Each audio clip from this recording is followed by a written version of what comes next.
Bonjour. C'est moi Orson Welles. J'aime pas trop les voleurs et les fils de pute. Salut, c'est Nos Ciné, votre rendez-vous avec le cinéma dans sa version de poche. Ça s'appelle Extra Ball, un petit coup de projecteur sur un film, une série qui nous a échappé à sa sortie mais qui vaut qu'on y revienne. Aujourd'hui on s'intéresse à Dipan, le dernier film de Jacques Audiard, Palme d'Or à Cannes l'an dernier, qui vient de sortir en DVD et Blu-ray. L'occasion rêvée d'en reparler, en l'occurrence ce sera avec Arnaud Bordas. Salut Arnaud. Salut Thomas. Et David Honora. Salut David. Salut. Et c'est parti. Monde de merde. Pourquoi il a dit ça? C'est ce que je veux savoir. Dipan, vous en avez sans doute entendu parler au moins un tout petit peu, puisque comme on l'a dit, le jury du Festival de Cannes 2015, présidé par les frères Cohen, qu'on aime beaucoup ici, je le dis en passant, lui a donné la Palme d'Or, la première pour Jacques Audiard après son Grand Prix en 2009 pour l'excellent Un Prophète. Dipan, lui, nous raconte l'histoire de son personnage éponyme, combattant des tigres tamouls au Sri Lanka, qui fuit la guerre pour se réfugier en banlieue parisienne où il devient gardien d'immeuble et va devoir renouer avec la baston pour lutter contre la délinquance qui l'entoure. C'est bien ça, Arnaud? J'ai bien résumé? Il y a quand même une histoire d'amour au milieu, enfin une histoire d'amour contrariée, on va dire. Une femme et un enfant qui n'est pas le sien, mais qui va devenir un peu le sien. Et qui prend beaucoup de place dans l'intrigue quand même. Qu'est-ce qu'on en pense de Dipan, plus d'un an après sa sortie? Moi je trouvais ça formidable. C'est vrai que on avait regretté d'ailleurs avec David de ne pas l'avoir traité dans nos ciné c'est pour ça qu'on est là de sa sortie. Ouais. Mais je trouve ça formidable. Et d'autant plus que j'étais pas fanat du précédent film de Jacques Audiard, de Rouillet-Dos, qui tourne un peu en rond, je trouvais. Mais là, c'est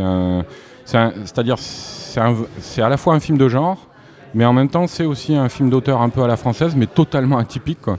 C'est-à-dire que c'est un revenge movie quand même quelque part, mais passé à la même carrément le troisième acte, c'est carrément du vigilant movie, quoi, vraiment, quoi. Enfin, justicier dans la ville. Et qui ne s'en excuse pas d'en être, quoi.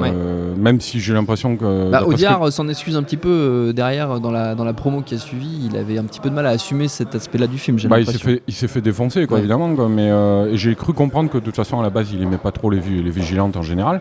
Mais en tout cas, le film là-dessus est courageux parce qu'il va jusqu'au bout, quoi. Alors, à travers ça, moi, ce que je trouve intéressant et qui est passionnant dans Dipan, c'est que c'est un personnage qu'on voit au début du film, donc dans la première séquence, en guerrier tamoul, avec il y a des monceaux de cadavres en train de brûler autour de lui et tout. Donc, le gars, c'est un tueur, quoi, vraiment, quoi. Et tout de suite après, on le retrouve dans Paris en train de vendre des jouets dans Pigalle, avec une très belle scène d'intro comme ça. Et donc on le fait redescendre de son piédestal, mais il fait une chute de 30 étages, quoi, c'est le cas de le dire, le mec, hein, quasiment. Et donc on va le suivre, son parcours, et c'est ça qui narrativement est super intéressant. Moi, je trouve, on va suivre son parcours pendant tout le film pour essayer de regagner sa condition, quoi, qui est liée à la dignité qu'il s'accorde, je pense, quoi. Et on va assister justement à ce long parcours chaotique et difficile, d'autant plus difficile donc évidemment qu'il est accompagné d'une femme et d'une fille à qui il va s'attacher peu à peu, alors qu'à la base c'est un contrat qui est totalement utilitaire, quoi, qui leur permet uniquement de fuir leur pays et de venir en France, quoi. Donc voilà, c'est des personnages qui commencent avec... Moi j'aime beaucoup ça dans les films, et on voit rarement ça en France, des personnages qui commencent avec plein de bâtons dans les roues, et qui vont utiliser ces ennuis-là pour s'en sortir, quoi. David? C'est un film très particulier. D'ailleurs, même on le présente comme un vigilant movie, mais dans le film, c'est très surprenant. C'est-à-dire que ça arrive tardivement et ça arrive après deux bons tiers de films qui sont plus dans une tradition du cinéma social, la française, et effectivement du cinéma d'auteur. Après, on le sent monter par petites touches. On le sent monter, et effectivement, c'est extrêmement bien construit de ce point de vue-là. C'est cette construction du personnage. Il y a un autre aspect du film aussi qui me paraît intéressant et qui avait été soulevé par un autre membre du jury cannois qu'on aime beaucoup, c'est Guillermo del Toro. C'est quand même pas n'importe qui lui a remis la Palme d'Or, et qui disait que ce qui lui avait plu, c'était la situation dans laquelle étaient les personnages de devoir faire famille. En fait, c'est trois Tamouls qui, pour pouvoir fuir leur pays, se font passer pour une famille, alors qu'ils ne se connaissent pas, ni la mère, ni le père, ni la fille. Et cette idée de rassembler des inconnus, des étrangers, pour faire famille, c'est quelque chose qui cinématographiquement est assez intéressant, et en tout cas séduit Del Toro et certainement d'autres membres du jury. Et donc c'est intéressant parce que c'est un film vraiment très atypique dans sa construction et aussi surprenant. Et c'est un film, si on revient un peu juste sur sa réception à Cannes et sa Palme d'Or, ça a été une Palme d'Or très très inattendue. Pendant la quinzaine, le film était quasiment passé inaperçu. Il y a des questions un peu de conditions qu'on jouait sur ça. C'est que la première projection presse du film avait lieu à 8h30 le matin, le lendemain de la projection nocturne de l'œuvre de Gaspard Noé, qui avait attiré énormément de médias et de journalistes. Et donc le film a été diffusé un peu dans un creux médiatique. Et beaucoup de gens, d'ailleurs dont moi, ont vu le film en rattrapage 1 jour ou 2 jours après la première projection. Et du coup, il y a eu assez peu de discussions, même les articles sont arrivés tardivement sur ce film. Et presque alors que Audiard, lors de ses précédentes venues à Cannes pour Un prophète, pour De Rouillet-Dos récemment, faisait événement, là, il est un peu passé inaperçu, et tout le monde a été presque surpris puisqu'on avait peu parlé du film, de voir qu'il décrochait la Palme d'Or. C'est vraiment le phénomène inverse de Rouillet-Dos, dont on avait énormément parlé, et qui était parti sans rien. Exactement.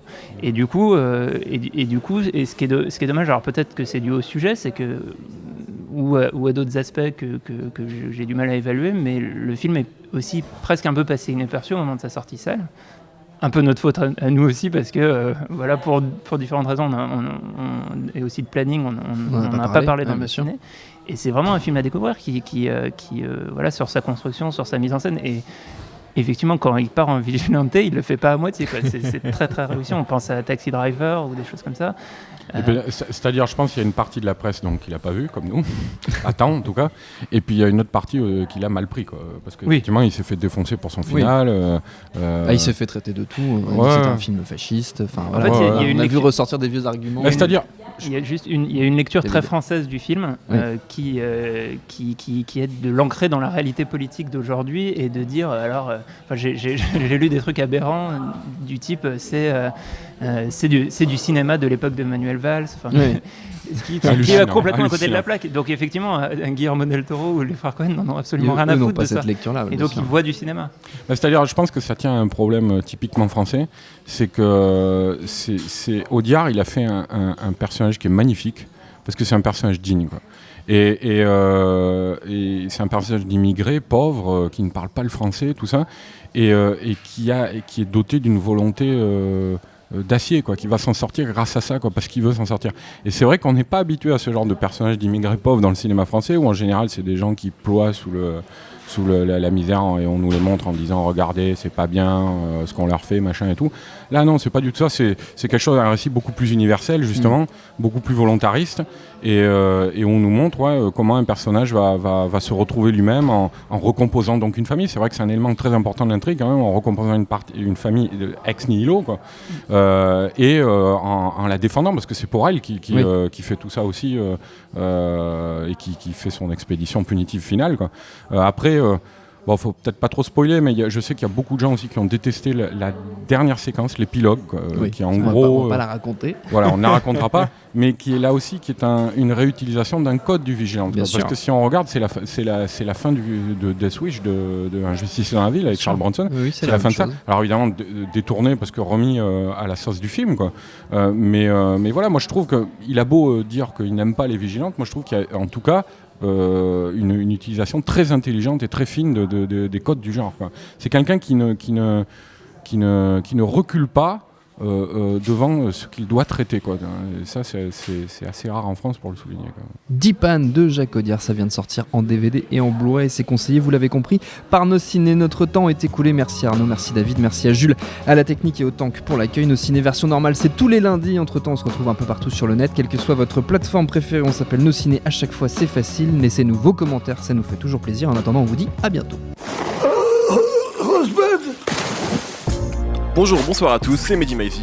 Vous pouvez me retrouver tous les vendredis aux manettes de No Fun, le podcast musical qui donne de l'amour à Herbert Léonard et à Gucci Mane. Disponible sur iTunes, SoundCloud, Deezer, YouTube, Facebook et Twitter. À la semaine prochaine!